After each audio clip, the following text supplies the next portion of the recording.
On today's episode of You Asked, Tiny Hotel Room Edition, 4K OLED versus 8K Mini LED. Are built-in streaming apps better for picture quality than an external streamer? Is the Bravia 9 going to be better than an OLED TV?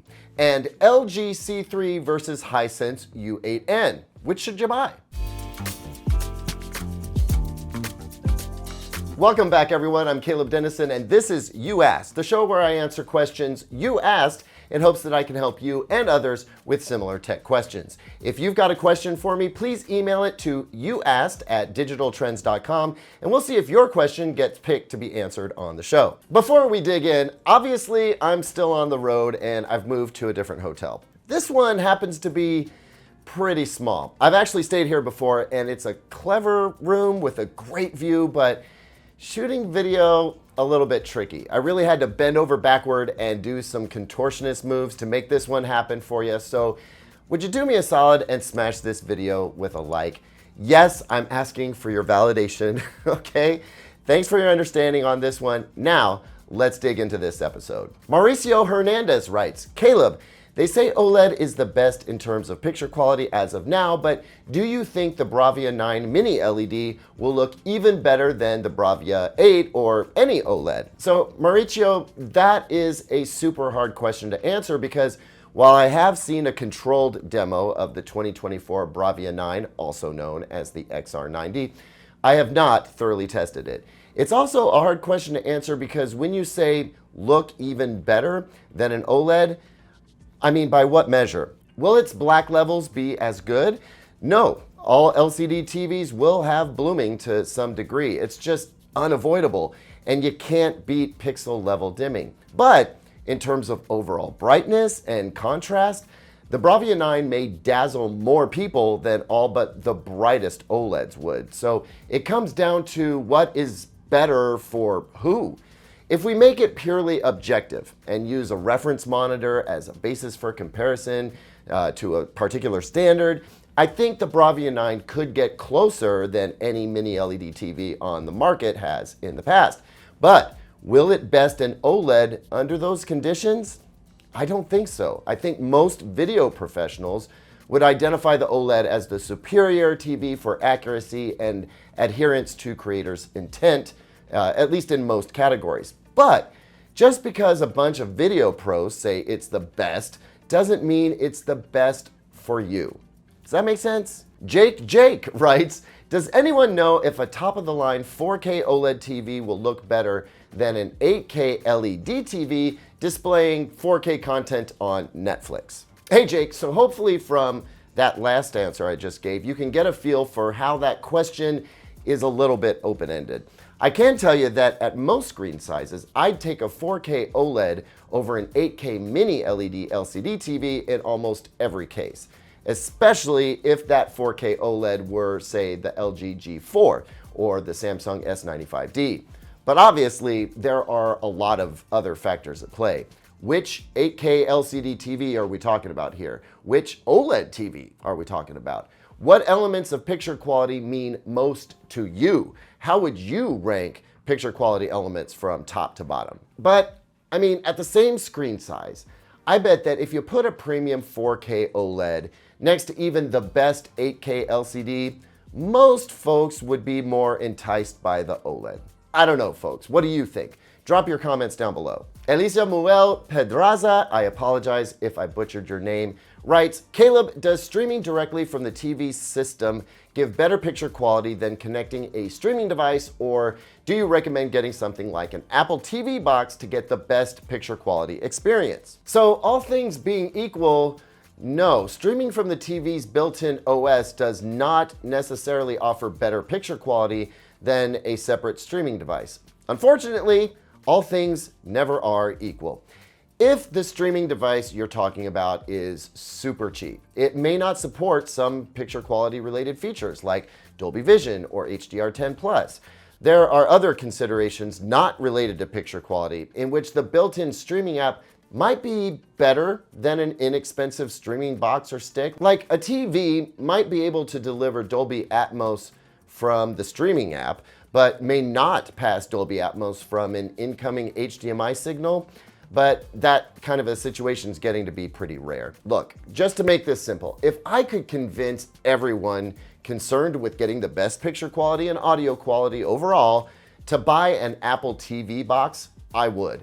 Not everyone wants to get involved in the Apple ecosystem, and I totally get that. But in my opinion, there is no better streaming device on the market right now.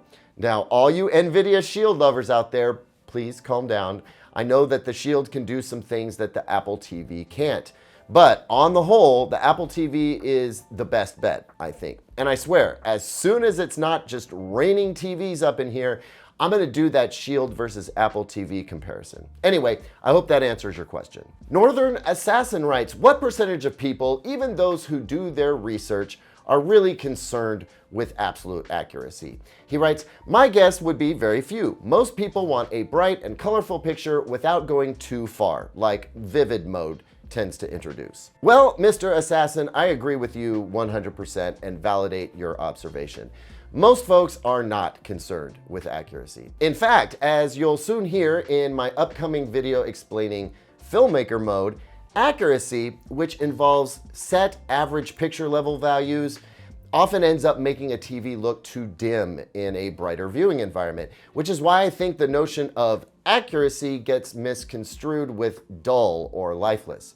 In truth, accurate TVs are not at all dull and lifeless, if that accuracy is also matched to the viewing environment, which is why I think auto brightness and auto white balance features are becoming increasingly popular in some upper level TVs this year. But I digress. Yes, it's true. Most buyers, even those doing research, wouldn't necessarily know accuracy versus inaccuracy even in a side-by-side comparison. I think they just pick the TV with the picture that excites them the most. PJ writes, I'm in a pickle. I'm looking at the LG C3. Right now, it's on sale. Should I wait until fall for the LG G3 or C4 to go on sale or others? Or should I just pull the trigger and get the LG C3? Note that I won a $750 gift card to Best Buy from work, and I set aside some money as well, so I want to make sure I get the best bang for my buck. Okay, PJ, this actually ties into the next question that I'm going to answer too. So let me open by saying that 2023 TVs are only going to be on sale for as long as they are in stock. As far as I'm aware, there aren't going to be more shipments to dealers and retailers. So while I think we'll see models like the C3 and perhaps to a lesser extent the G3 hanging out for a few more months, they won't be around forever. So I think that if you're going to buy a 2023 TV, best to buy it sooner than later. I do not see the prices dropping on these TVs by a whole lot more. $100, maybe $200 more at best, and then they're going to be gone real quickly. Now, if the comparison is between a C3 and a C4, I'd say save some money and get the C3. I have not reviewed the C4 yet, but I don't know that the C4 is going to offer a tremendous improvement on the C3. Probably not enough to pass up on the savings or spend a long time waiting for the C4 to drop to the price that you see the C3 at now. But you also toss the LG G3 in there. And I would say if it's within your means to buy the LG G3 right now, I would buy that TV and just never look back. The G4 is a notable improvement on the G3 in a few areas that enthusiasts care about, but it's better enough than the C3 and the C4 that, to me, the G3 is the smartest buy for someone who wants top-tier picture quality at the best possible price right now. So if it were me and the money was there, I'd get the G3, and I think that you will be thrilled with that choice. And finally, the one I think a lot of you have been waiting for, thanks for sticking around to the end here, LG C3 versus Hisense U8N. We've got Tyler Calhoun writing in, why would I buy the 65-inch Hisense U8N if I can get an LG C3 for $1,500 as well? OLED seems like the obvious choice here. And then Van Vong wrote, the U8N 65-inch version costs the same as the LG C3 65-inch. Why not just get the OLED? I mean, by far, the most popular question I've gotten over the past few weeks, and those are just two examples that I cherry-picked. So folks, going back to Northern Assassin's observation earlier in this show, we enthusiasts would do well to remember that we're in a minority when it comes to what we need and want from a TV. We're in a small club here. It's a cool club, and I love being part of it with you, but most folks are looking for a bright, beautiful TV available at a really good price and don't spend a lot of time thinking about EOTF tracking, perfect black levels, and color accuracy. I think most folks out there know what bad looks like, and they don't want that, but once you get to a certain level of quality, it's probably just going to exceed their expectations, especially if they are upgrading from an older TV. But there are some concrete reasons someone might want something like the U8K or the U8N instead of the LG C3, even at the same price. As I mentioned, the U8K and U8N get significantly brighter than the LG C3 OLED, and that brightness comes in really handy for daytime viewing in a common living room setting. Also, I have heard from a ton of viewers that they routinely turn on their TV in the morning and it stays on all day long. Sometimes as background noise, sometimes to entertain the pets, sometimes because folks like watching CNN or Fox News all day long. And that kind of viewing is a no-go for OLED. It'll eventually cause some burn-in. Now, the Hisense U8K and the newer U8N are the better choice for a very large demographic. To be fair and complete, there are reasons other than picture quality that the LG C3 might be the better TV from a user experience perspective, but having spoken to a good number of U8 owners over the past few years, the vast majority of them have been thrilled with their purchase.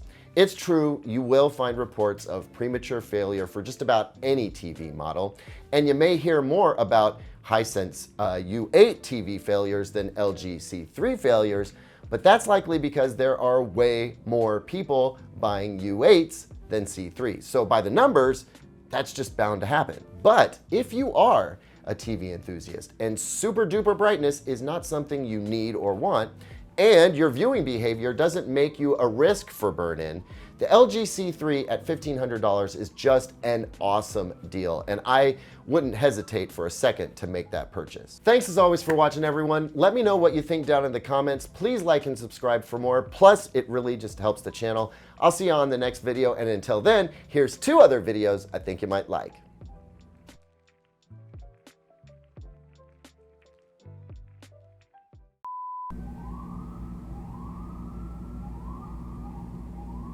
I hate New York.